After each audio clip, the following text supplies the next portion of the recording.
Olá pessoal, bom dia, boa tarde, boa noite, boa madrugada. Eu não sei que hora você poderá estar assistindo essa aula, mas eu desejo a vocês bons estudos. Pessoal, nas aulas anteriores, principalmente a segunda aula, né? Depois da terceira, no caso, a terceira aula, nós falamos sobre os princípios. Entramos falando aí sobre todos os princípios. Falamos sobre o primeiro princípio da legalidade ou princípio da reserva legal, sendo esse um dos mais importantes princípios, está elencada lá na Carta Magna.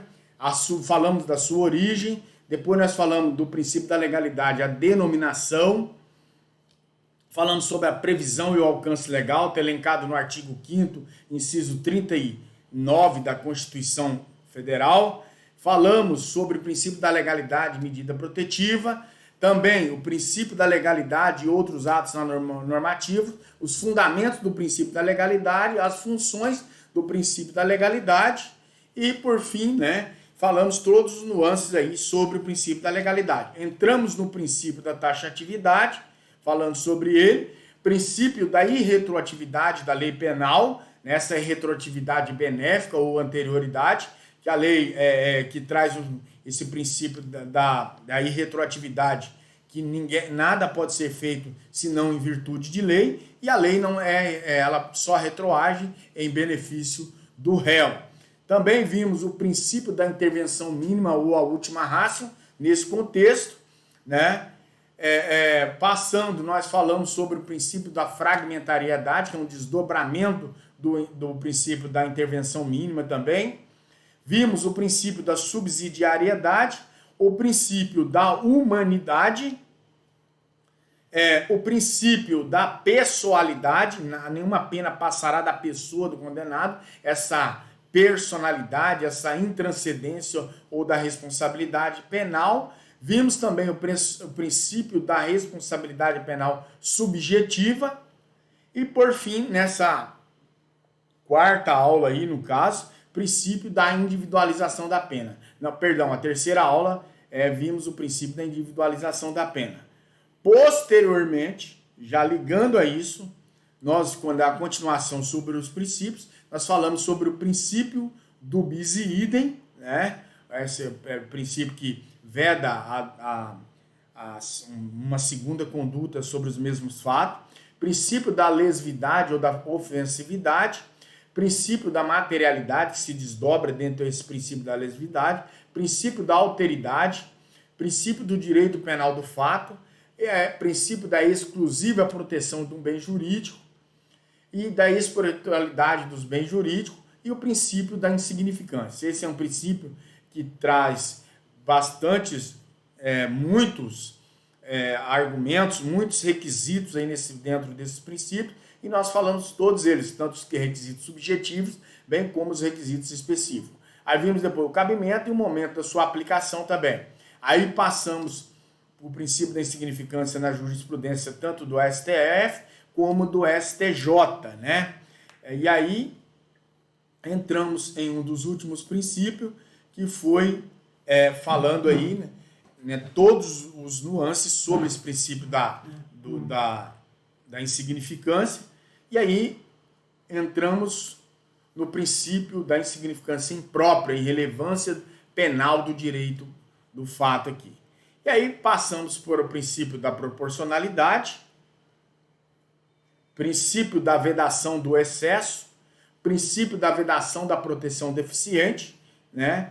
E o princípio da adequação social, princípio da confiança e o princípio da isonomia, o último princípio para trazer um nível de igualdade, de igualitário nesse contexto. E hoje, pessoal, depois de fazermos esse retrospecto histórico, nós entraremos falando aqui nas fontes do direito penal, tá? E aí, antes de entrar nessas fontes do direito penal, nós deveríamos estar falando sobre a evolução histórica, né? Sobre a evolução histórica, as escolas penais e as tendências modernas do direito penal. Porém, esses três temas aqui ficarão para um trabalho que eu passarei à noite para os senhores, que são a evolução histórica do direito penal, as escolas penais e as tendências modernas. Ficará no trabalho que valerá 3 pontos. E aí nós dividiremos conforme a turma aí que temos, tá bom? Logo mais à noite eu passarei o conteúdo. E o material vai estar o material, eu vou até lançar o material de apoio, não dizendo que vocês têm que ficar atrelado a esse material de apoio, sim que os senhores possam estar aí verificando nas doutrinas que tem na faculdade e usar o material, tá certo? Fontes do direito penal. Fontes do direito penal. E aqui nas considerações iniciais, senhores, nós já devemos ver que a expressão fonte, ela traz consigo o quê? Uma ideia de origem, né? Local onde provém algo aí nesse contexto. E aí nós podemos fazer uma alusão para aclarar a nossa mente, e eu aclarar a mente dos senhores, de que a fonte é onde brota o quê? A água. E na área jurídica, essa expressão, ela é empregada automaticamente para designar as formas de manifestação do direito em um contexto genérico. E aí nós podemos dividir as fontes em materiais e formais. As fontes em materiais, que são ou substanciais ou de produção, as fontes materiais são o quê? São os órgãos, o legislativo, incumbido aí pela missão de elaborar o direito penal. Foi falado por uma aluna, a Juliana, se eu não me recordo bem o nome dela, a Juliana, e aí ela perguntou de quem viria, quem são as pessoas que produzem essa parte do direito penal, produzem as leis. Então, Juliana, são aqui agora os órgãos incumbidos do Legislativo, que vem da Câmara dos Deputados e do Senado, né? Nesse contexto aí. Eles que fazem as leis, as câmaras dos deputados estaduais, federais e municipais, juntamente com o Senado Federal aí, que fazem essa elaboração das leis. Por isso a importância que eu sempre bato de nós sabermos e votarmos conscientemente para pessoas que têm um compromisso com a sociedade em si. Se nós votarmos em pessoas que têm compromisso, nós saberemos que essas pessoas que irão fazer as leis que vigoram contra nós mesmos. E aí, muitas das vezes, não temos esse conhecimento e votamos em qualquer delinquente para elaborar as leis. É óbvio que ele vai votar para que se elabore uma lei que o favoreça. Então, nesse contexto, esses órgãos aí que são incumbidos pela Constituição Federal na missão de elaborar o direito penal aí.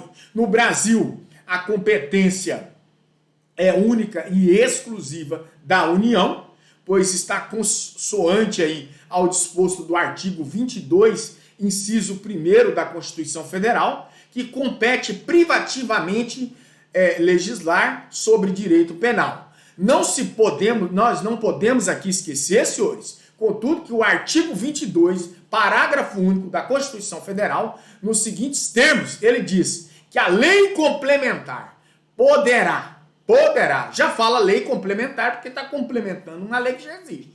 Isso é só uma questão de interpretação, né? E aí vai poder autorizar os estados a legislar sobre questões específicas de matérias relacionadas nesse artigo. Assim, senhores, em resumo, a União ela legisla, quase que não sai aqui, tá bugando, legisla sobre direito penal. Excepcionalmente, os estados membros poderão legislar sobre matéria penal, desde que esteja presente aí 3 requisitos para que o estado possa estar legislando sobre matéria penal. Primeiro, tem que ter previsão em lei complementar, tem que ter uma lei complementar autorizando, tá? Tem que ter a legislação sobre questões específicas sobre direito penal e temas também de interesse social local aí, tá? Temas de interesse local nesse contexto. E aí, eu pergunto aos senhores, e eu sei que eu não teria a resposta nesse momento, é se saber se os senhores já estudaram essa parte aqui lá em Direito Constitucional. Isso aqui é matéria do professor Glauber de Direito Constitucional. Não é objeto da minha matéria, mas eu vou explicar aqui de forma bem en passant. Isso aqui vocês tirem o couro dele, pergunte para ele, para que ele possa estar explicando para os senhores. Até porque eu não quero avocar a matéria do colega aí e querer ser inconveniente nesse contexto.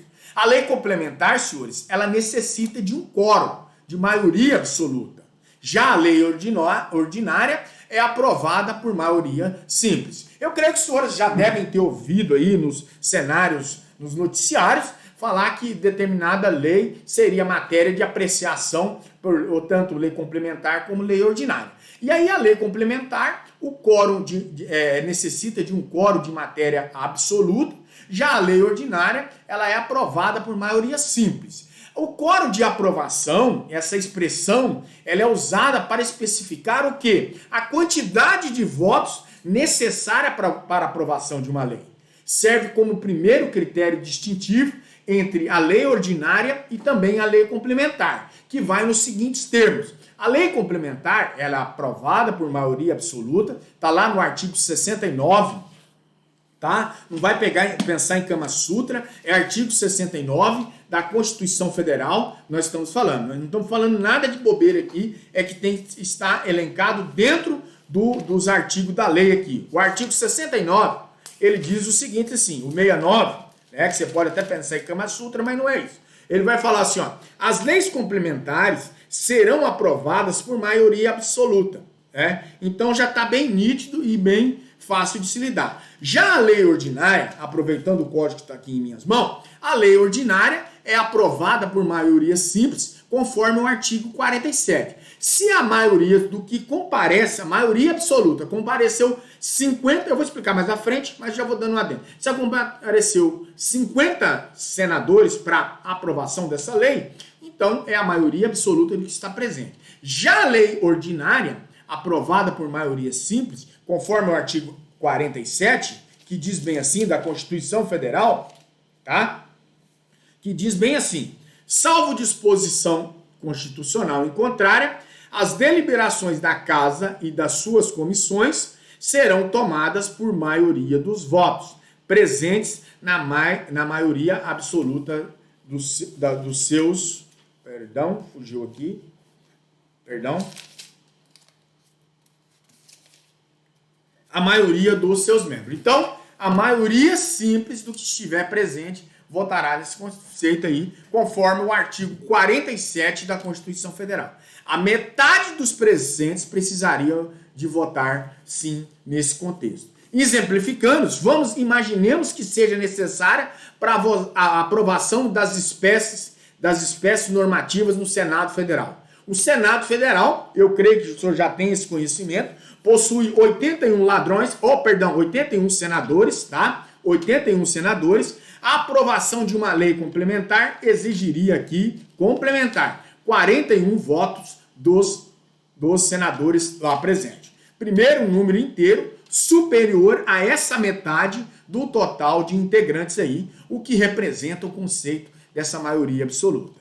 Por sua vez, senhores, a aprovação de uma lei ordinária dependerá da maioria simples, do número de senadores presentes em alguma sessão. Caso estejam presentes aí 50 senadores, né? Por exemplo, a maioria simples para aprovar a lei ordinária seria aí de 26 senadores. Caso esteja presentes aí 60 senadores, a maioria simples será de 31 senadores aí nesse contexto.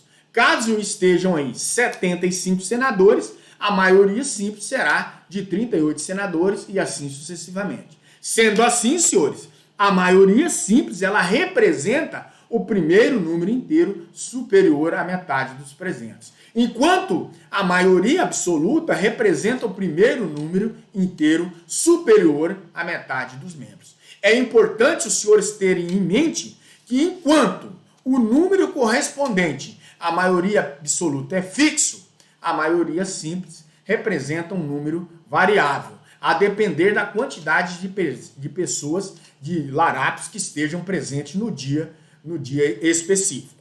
Uma segunda observação que eu faço é quanto à matéria. A matéria ela deve se tratar de assunto que por meio a lei ordinária ou a lei complementar, né, dependendo a diferença, será a seguinte. A lei complementar é exigida em matérias específicas da Constituição Federal, para vocês fixarem nesse contexto, e já a lei ordinária é exigida de modo residual, nos casos em que não houver uma expressa exigência de lei complementar. Exemplificando aqui, que há artigos da Constituição Federal que expressamente exigem a edição de lei complementar para tratar de matérias neles aí versadas. Como ocorre no artigo 18, parágrafo 2º, a criação de território federal, o artigo 93, que é a edição do Estatuto da Magistratura de Iniciativa do STF. Nos demais casos, o princípio, ele torna-se, torna-se o que aqui? Torna-se possível a edição de lei ordinária, ressalvadas as hipóteses em que se exige outro veículo normativo aí específico. Este aí foi um apanhado, senhores, neste contexto, né? Um apanhado simplório sobre os conceitos importantes aí, como vimos, referente ao direito constitucional, que será importante para o direito penal aí, nós já vimos nesse contexto. Por isso, vimos a grande importância da inter-relação entre o direito penal e outros ramos, tá certo? E voltando aqui para a nossa matéria, né, só dei um apanhado para não ficar de forma perdido aí nesse contexto. Fontes formais de cognição ou de conhecimento. As fontes formais são as formas pelos quais o direito penal se apresenta. E aí, muito embora o emprego dessa expressão seja amplamente aceito pela nossa doutrina, nesse contexto, é importante recordar as lições de Heleno Fragoso. Heleno Fragoso, ele disse que quando ele assevera que fontes do direito são, em verdade, apenas as matérias ou a de produção. A lei ou o costume, nesse contexto, ou seja, são chamadas de fontes formais ou de cognição e não são fontes, mas formas do direito, como bem assinala aí Goldschmidt, trazendo um conhecimento execrável desse assunto. Quanto às fontes formais, se dividem em imediatas e imediatas. E aqui eu quero trazer a atenção dos senhores. Fonte formal imediata seria o quê? E agora, José? É a lei, porra. Tá fácil. É a lei. A fonte formal imediata é a lei. Quando alguém te perguntar de agora para frente, qual é a fonte formal do direito penal? É a lei. Pronto. A lei. Está sacramentado em lei. Essa é a fonte formal do direito. A fonte formal imediata.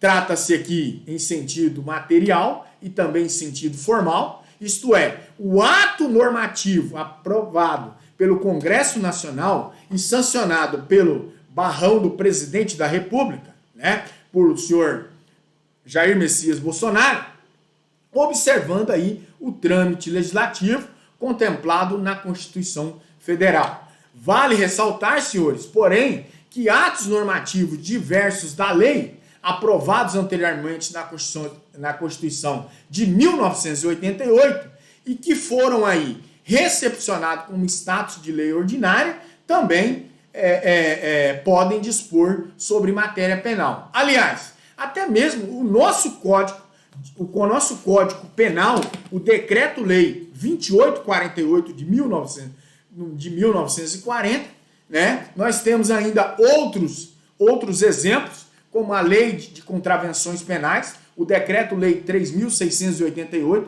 de 1941, a Lei dos Crimes de Responsabilidade de Prefeitos, que é outro Decreto-Lei também, 201 de 1967, e outros aí por aí afora.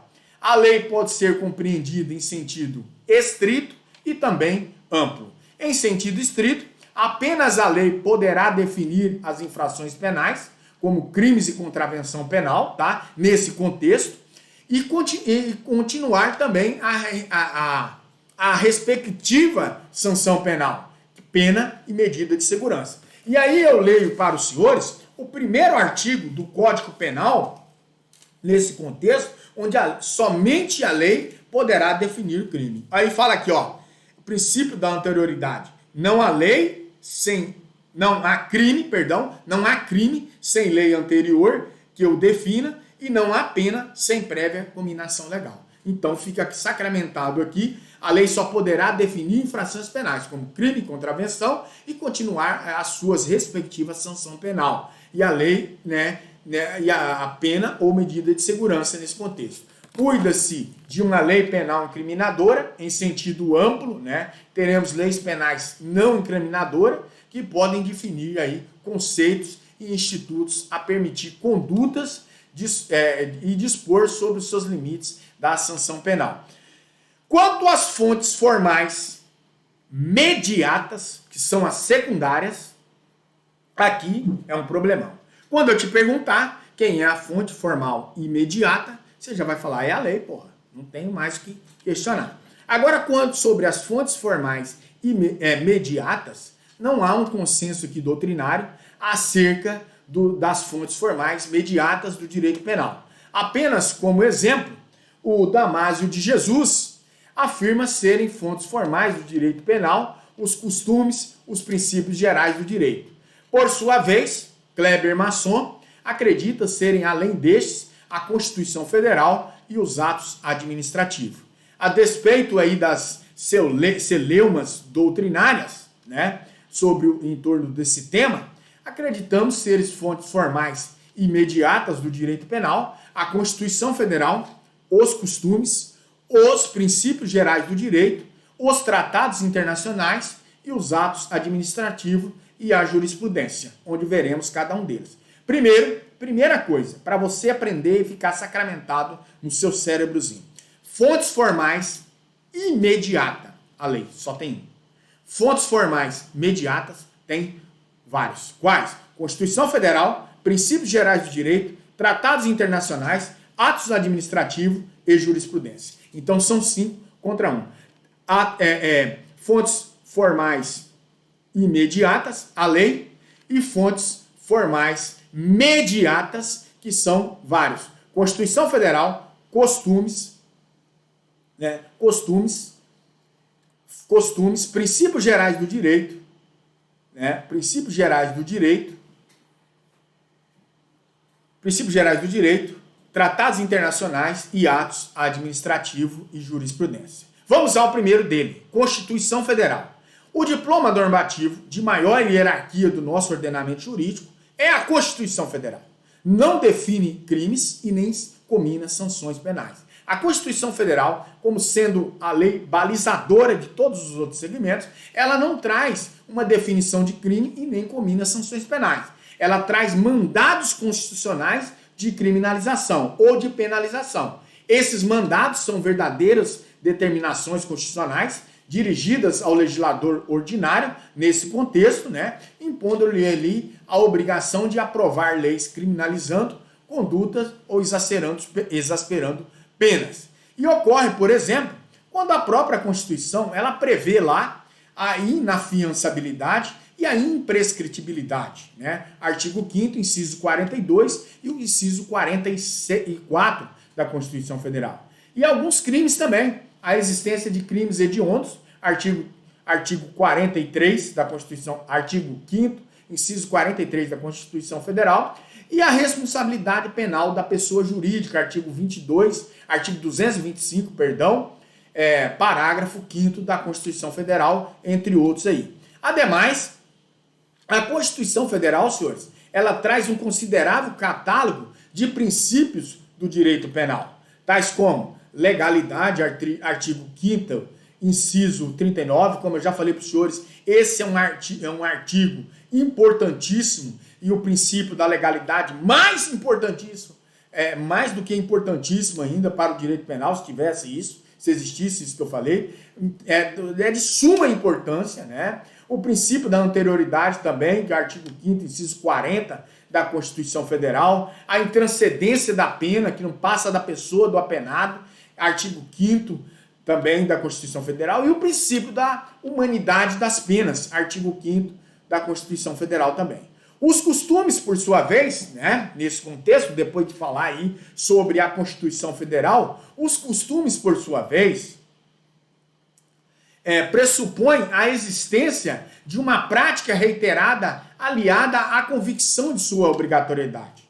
Para que haja costumes, portanto, é necessário que se encontre presente os elementos objetivos, que é essa prática reiterada, e o elemento subjetivo, que é a convicção dessa obrigatoriedade. Como se vê, a expressão costume no direito penal diferencia-se no seu sentido coloquial.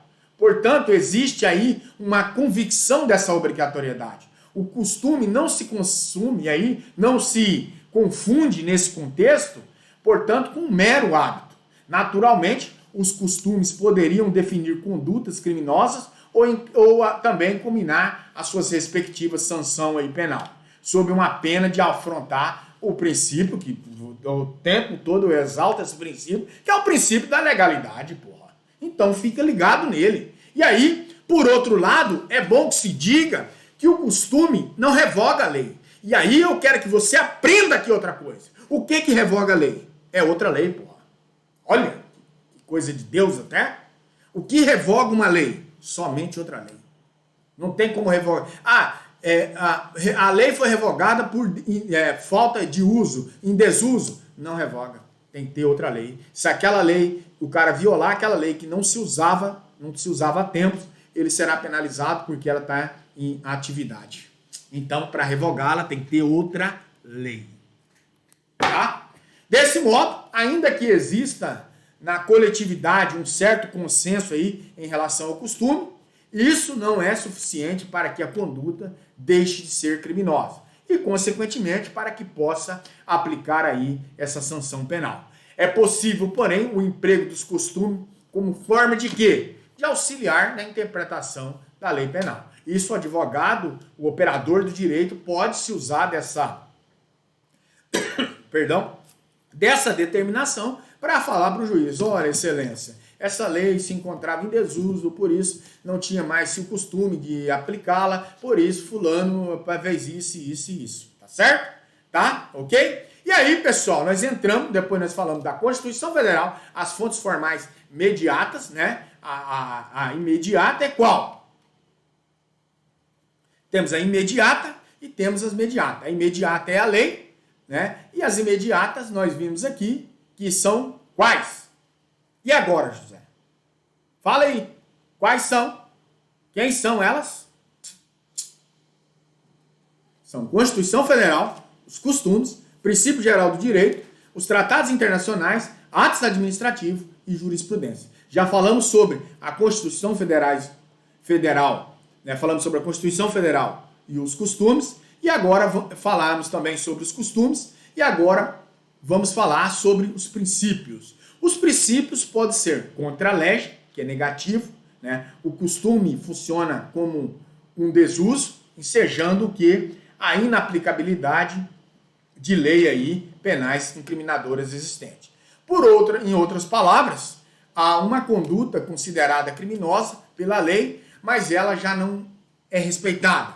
De tal modo que muitos acreditam que nem sequer existe o crime nesse contexto. Podemos citar, por exemplo, e eu já falei para os senhores, podemos citar, por exemplo, o que ocorreria com o adultério, até a conduta ser descriminalizada em 2005. Porque se continuasse com essa criminalização, eu penso que o único homem na face da terra que seria descriminalizado, não cometeria o adultério, seria eu, né? Que sou um cara fiel até depois da morte. Então, nesse contexto, dificilmente um adultério aí, ele temia a lei penal, em boa quantidade dos casos, sem sequer sabia se tratar, ou a população sabia nesse contexto, se tratar-se de uma doutrina, de uma conduta criminosa. Segundo leges, é interpretativo, por diz respeito o quê? A regra sobre a uniforme interpretação da lei. Por outras palavras, serve para auxiliar a interpretação da legislação, e esse tipo de costume que deve o intérprete aí recorrer para definir expressões como decoro, dignidade, mulher honesta, é a expressão que já existia no Código Penal de 2005 até então. Preter lege, ele é interpretativo, esse princípio, ele vem contra a lege, que é o negativo, segundo as leges, que é interpretativo, e preter lege, esse princípio integrativo nesse contexto. Aplica-se aí como forma de integração de normas penais não incriminadoras, né? E desse modo, como pretende suprir eventuais lacunas nesse tipo de normas para possibilitar o quê? A existência de uma causa de exclusão de ilicitude e também de culpabilidade, sendo as discriminantes aí, as excludentes de ilicitude nesse contexto. Os princípios gerais do direito são postulados que procuram fundamentar todo tipo de sistema jurídico, não tendo necessariamente uma correspondência aí positiva equivalente. Esses princípios gerais de direito, senhores, podem orientar a elaboração do ordenamento jurídico positivado e constituem-se ideias como justiça, a equidade, a liberdade e a isonomia também, que é o princípio da igualdade. Como já afirmamos, não poderão definir condutas criminosas, tá? Ou combinar as respectivas sanções penais sobre afronta ao princípio constitucional da legalidade. Então vamos para o próximo conteúdo que nós já falamos. Fontes imediatas é a lei, as fontes imediatas é Constituição Federal, costumes, princípios gerais do direito e agora os tratados internacionais. Né? Os tratados internacionais também são fontes do direito penal. Os tratados internacionais são os quais o Brasil ele manifesta uma aquiescência aí a ratificar e para que eles sejam internacionalizados aí no nosso sistema jurídico. Para tanto, é imprescindível que se o processo legislativo pertinente lá nos termos da Constituição Federal, e essa matéria eu também não vou avocar do professor de direito constitucional, ele que dará um maior apanhado, como que um tratado internacional passe a vigorar dentro do nosso contexto aí jurídico do nosso Brasil. Quanto aos atos administrativos, os atos administrativos eles podem servir de complemento às leis penais em branco. Né? Nesse contexto, nós vamos ver para que um ato administrativo ocorra, o que, por exemplo, a portaria da Anvisa, aí, da Agência Nacional de Vigilância Sanitária, a Anvisa, né? Que traz o rol de substância considerada como drogas. Para que nós tenhamos a Lei 11.000, para que nós saibamos o que é droga, ilícito, entorpecente, quem é que manda? É a portaria desses atos administrativos que mandam para cá dizendo que determinada substância ela serviria como droga, e aí quem manipula, carrega, transporta, todas as formas lá do artigo 33 é considerado o tráfico de entorpecentes e de drogas afins, tá certo? Quanto às jurisprudências, em geral, a jurisprudência consubstanciada nos entendimentos reiterados dos tribunais não é considerada como fonte do direito, por caráter de força congente, como regra, assim também nos parece. Não podemos olvidar aqui, todavia, que existem as súmulas vinculantes e as decisões proferidas em controle concentrados de constitucionalidade. Por que eu trouxe e falo sobre jurisprudência? É porque no primeiro período, no primeiro período que ingressei na faculdade, nessa aqui, e em cursinhos, a galera ficava perguntando o que era a jurisprudência. Esses são julgamentos reiterados das cortes superiores, né, nesse contexto.